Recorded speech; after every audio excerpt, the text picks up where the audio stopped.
My name is Kyle Smith. I am 18, and something that I'm really excited about today is just getting the opportunity to go through with this interview and being able to talk about like whatever we need to talk about pretty much. Perfect.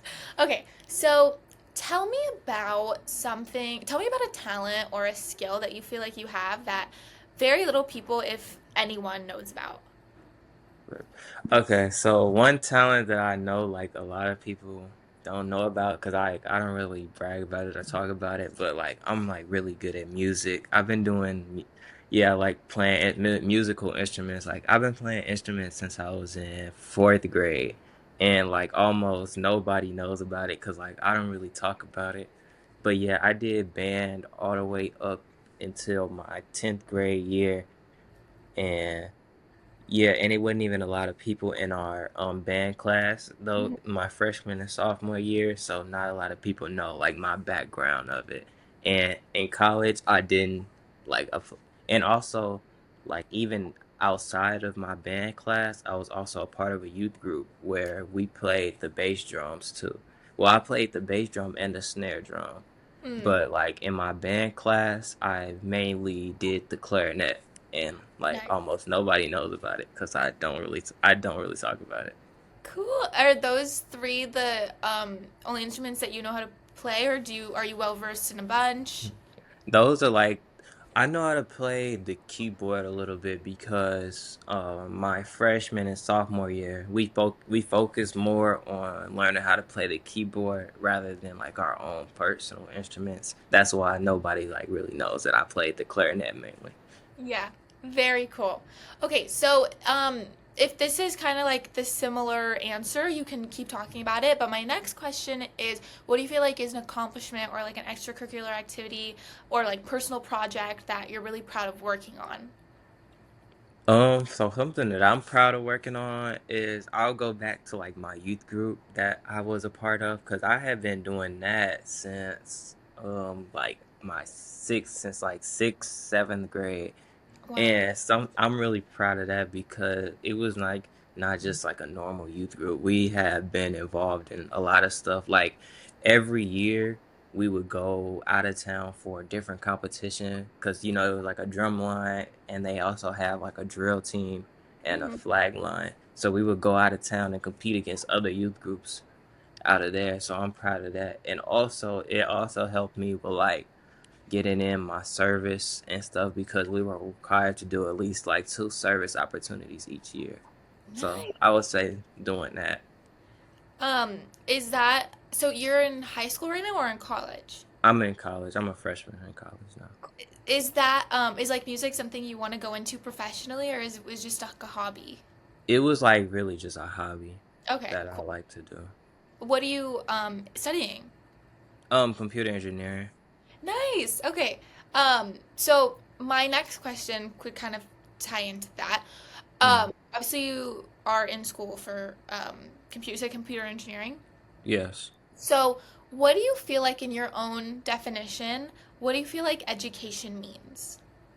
I really just feel like education means gaining knowledge about like anything that you want to really learn about. Like it doesn't even have to be like school wise. It can be like anything in the real world.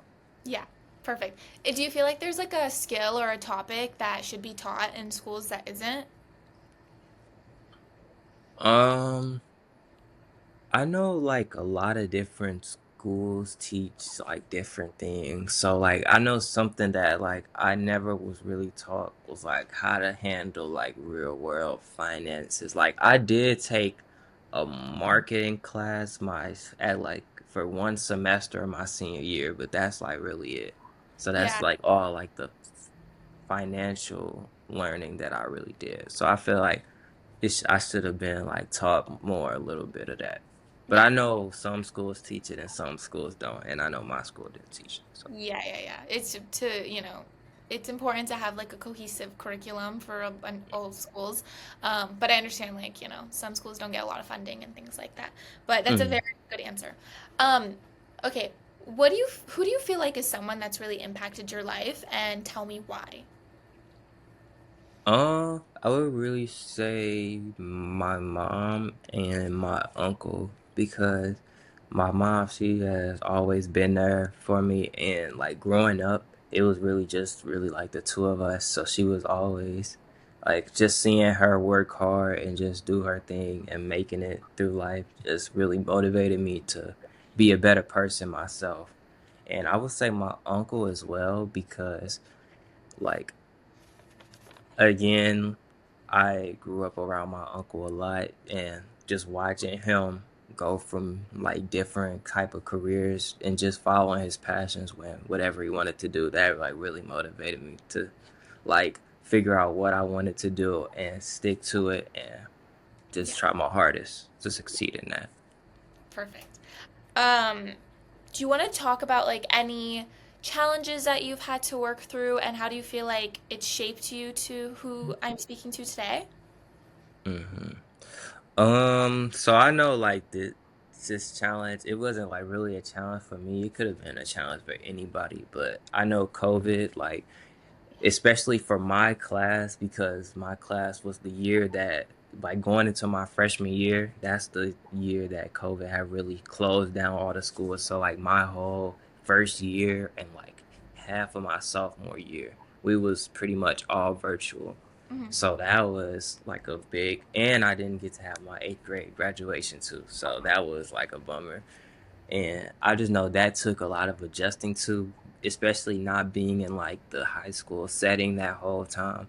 So I really like had the mindset of like, eighth grade learning still. I didn't really adapt until into what it was like to be in high school or anything. And not to mention it also like really, I noticed it really weakened my social skills throughout high school because everybody who I was in school with, we had only seen each other through a computer, so Hmm. it like really weakened my social skills. But I also was able to like work through it and just try to stay positive about it and try to work hard and stay learning.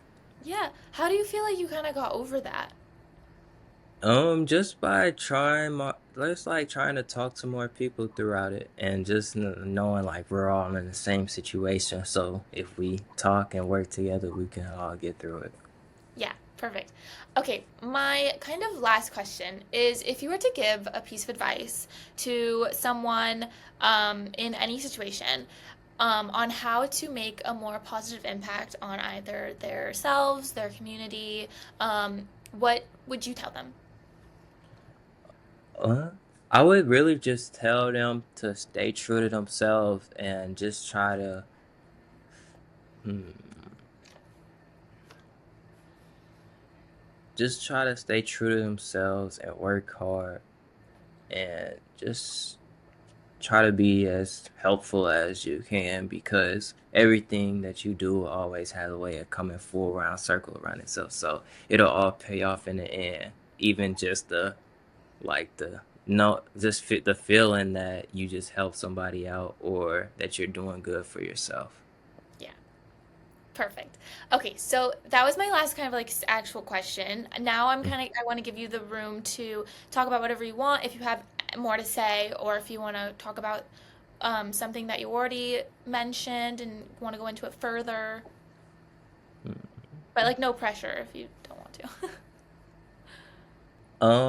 I can kind of like I want to try to tie my youth group into like my high school years because I know those two really like helped me get through high school as well, especially because the high school that I went, like how I was talking about how my youth group required us to do at least like two service opportunities. I Mhm. know my high school, we had to have 104 service hours in order to graduate. So I know like taking my service experience from the youth group and like also finding outside organizations that I can do some service things through that helped me get through that. And then also somebody who I knew from my youth group in eighth grade because my high school that I went to, I had like elementary through middle school, I was in the same school district, but then high school, I switched to a different school district. So that took some adjusting to not only having to adjust through COVID, but also not like really knowing anybody. But then like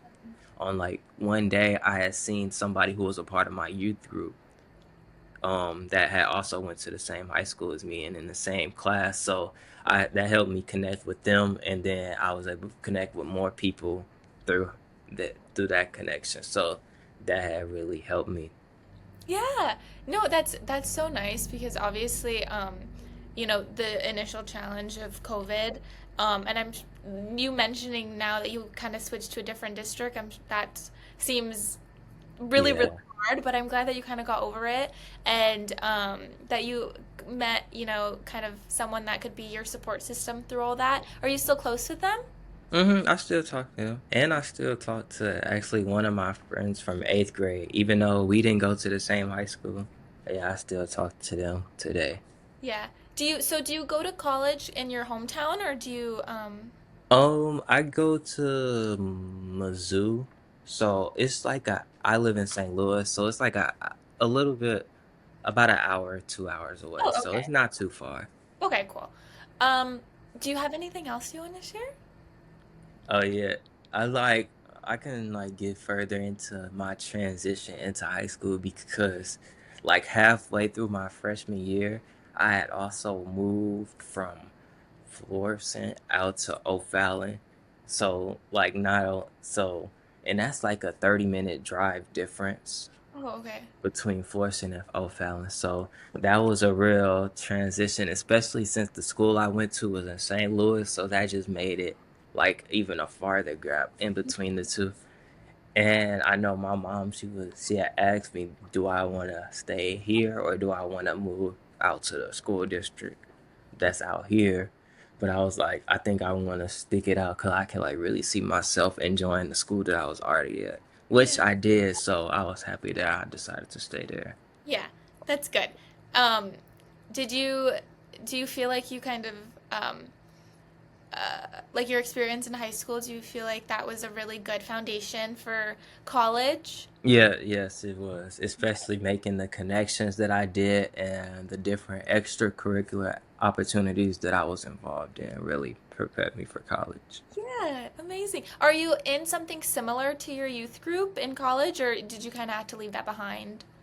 Um, so I'm actually like still, even though I aged out of the youth group, Yeah. I'm still like really close with them because I can still like be a chaperone when they go out of town for their events. And like I know either today, because they practice every Tuesday. So either today or next Tuesday, I'm gonna try to go down there and then just watch them do for practice and help Yeah. out with them as well. So Yeah. I can still help out with them too. Yeah. It's always nice to be kind of like a mentor and give back to who gave you, that kind of, Yeah, yeah. because That's like when I did age out, I really didn't like realize what was coming up until it actually came up, and I was like, "Dang, I'm really like I can't be a part of that no more." But then I realized I can still chaperone, come around, help out, and do small things like that. So yeah, that had that really cheered me up during the moment. Hey YouTube! If you enjoyed this person's story, don't forget to subscribe below to hear more from our inspiring youth. If you want to apply for our Storyteller Scholarship or get more involved in our organization, click the link below to apply. Thanks for watching!